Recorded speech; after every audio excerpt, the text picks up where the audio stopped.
মুসলিম শরীফের হাদিস, হাদিস নাম্বার 978 নং হাদিস।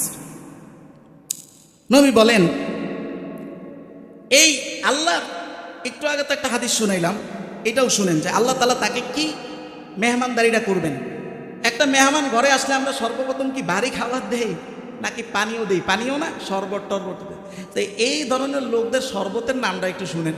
একটু আগে একটা শুনাইছি, এখানে আইটেম বলে নাই, তবে নবী এটা বলছেন। নবী বলেন, মান শারিবাল খামার, মান শারিবাল খামরা মুসকিরান, আল্লাহর ওয়াদা হলো দুনিয়াতে যে এটা পান করছে, আইয়াসকিয়াহু ফিন্নার, অনন্তকাল আল্লাহ তাকে নিজ দায়িত্বে এটা পান করাবেন আখেরাতে জাহান্নামে। বলেন না নাউজুবিল্লাহ, আখেরাতে পান করাবেন। খাবারের আইটেম কি হবে? এটা তো পানিও গেল, একটু আগে হাদিস থেকে শুনাইছি। এই শরবতটা হবে কি? জাহান্নামীদের পচা দুর্গন্ধময় রক্ত, পুঁজ, ঘাম, এগুলো হবে তোমার সেই দিনের শরাব। এটা তো একটু আগের একটা হাদিস থেকে শুনেছি। এবার খাবারের আইটেম কি হবে? এটা কোরআন থেকে শুনেন। কোরআনে আল্লাহ তাআলা, আল্লাহু আকবার, কোরআনে আল্লাহ তাআলা সূরা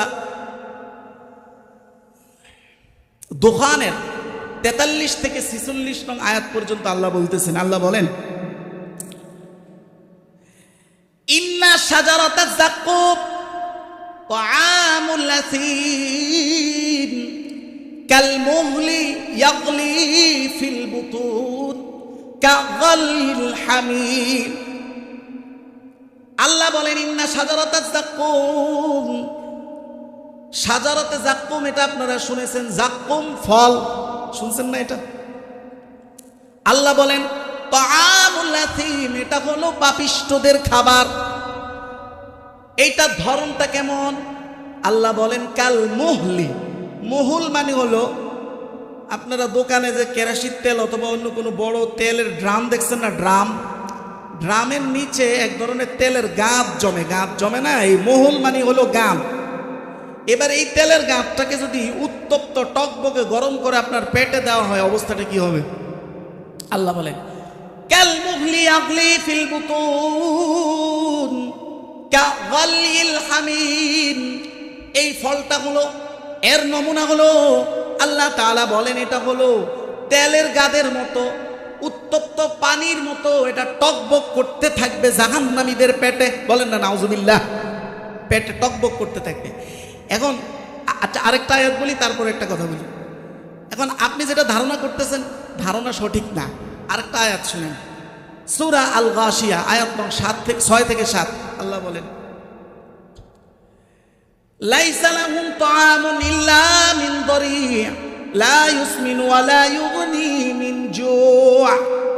আল্লাহ বলেন এই পাপিষ্ঠদের জন্য জাহান্নামে লাইসা লাহুম তাআমুন, তাদের জন্য কোনো খাবার থাকবে না, ইল্লা মিন দরি', কাঁটাযুক্ত খাবার ছাড়া।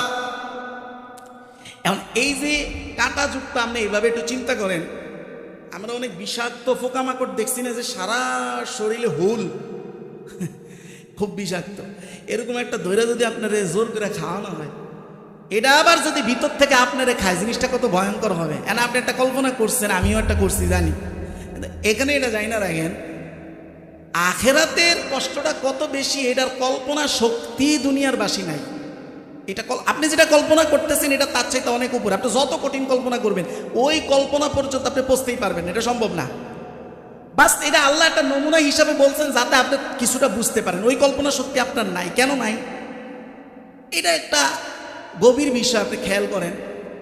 মানুষ যেই জিনিস কখনো চোখে দেখে না, ওটা সে কল্পনা করতে পারে না।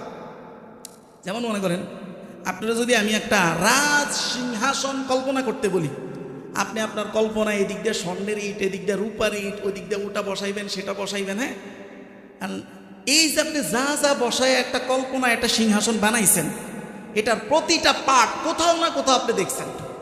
ওখান থেকে এনে এনে পার্টগুলো জুড়ে আপনার কল্পনায় একটা নতুন একটা সৃষ্টি করছেন, কিন্তু পার্টগুলো কোথাও না কোথাও আপনি দেখছেন। আপনি স্বর্ণের ইট দেখেন নাই, ভালো কথা, কিন্তু স্বর্ণ তো দেখছেন, আবার ইটও দেখছেন। এবার স্বর্ণ ইট, এটার একটা রূপ বানায় লাইছেন, মানে দেখছেন আপনি কোথাও না কোথাও। জাহান্নাম এবং জান্নাতের কোনো নমুনা ছিটা ফুটা দুনিয়ার বাসী কেউ দেখে নাই।